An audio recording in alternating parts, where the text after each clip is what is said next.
नमस्कार, मेरा नाम है प्रज्ञा और आप देख रहे हैं ऑर्डिनरी। बाल विवाह हमारे देश में भले ही कानूनन जुर्म हो, लेकिन आज भी ऐसी कई जातियां हैं, कई समुदाय हैं जो इन्हें मानते हैं। अगर बचपन में ही बच्चों का विवाह नहीं किया जाता तो कम से कम उनकी शादी तय तो कर ही दी जाती है। ऐसा ही एक केस सामने आया है जोधपुर, राजस्थान से। एक महिला हैं दिव्या चौधरी, जिनकी शादी 3 साल की उम्र में तय कर दी गई थी। अब उनकी शादी तो तय कर दी गई थी, लेकिन दिव्या बाद में पढ़ी लिखी और चार्टर्ड अकाउंटेंट बनी।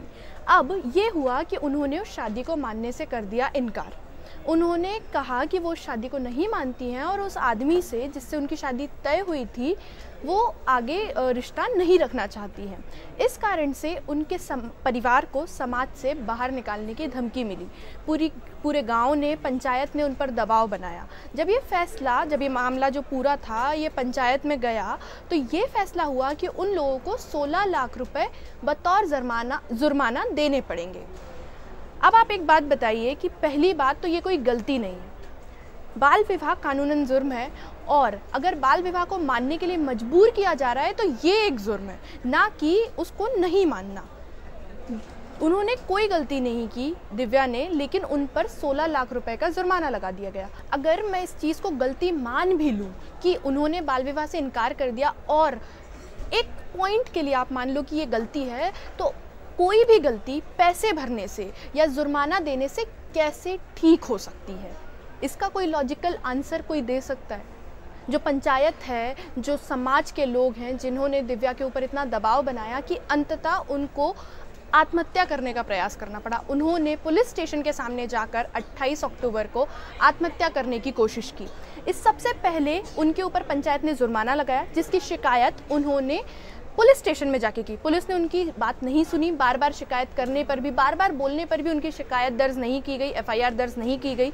एट द एंड 25 अक्टूबर यानी 25 अक्टूबर को उनकी शिकायत लिखी गई और उसके 3 दिन बाद ही 28 अक्टूबर को दिव्या ने आत्महत्या करने की कोशिश की, क्योंकि उनकी शिकायत पर कोई भी कार्रवाई नहीं की गई। उनके पुलिस में शिकायत करने के बाद पंचायत ने फिर से उन पर 20 लाख रुपए का जुर्माना लगाया। इस बार उनको 20 लाख रुपए जुर्माना देने के अलावा पूरी समाज से, जो पंचायत है, जो गांव के लोग हैं, उन सब से माफ़ी मांगने के लिए कहा गया।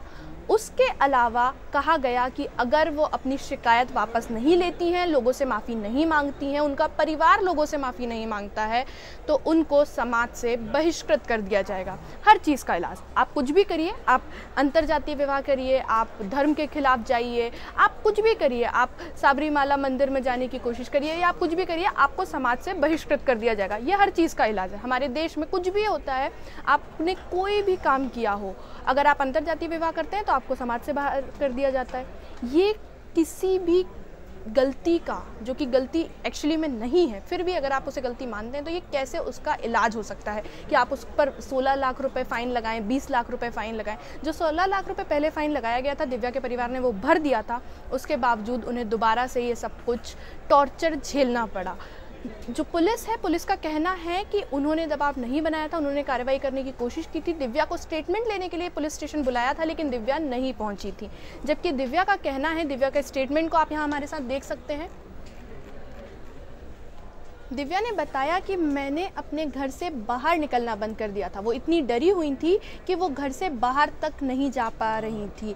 उनका जो कैरियर था, वो चार्टर्ड अकाउंटेंट हैं। उन्होंने अपने लिए जो सपने देखे थे, वो पंचायत, जो गांव की पंचायत है और सरपंच हैं, उनके खिलाफ, उनके फैसलों के कारण धूमिल हो गए। वो अपने कैरियर पर फोकस नहीं कर पाई और उन्होंने आत्महत्या जैसा बड़ा प्रयास किया। बाल विवाह को लेकर आपकी क्या राय है? आप इस बारे में क्या सोचते हैं?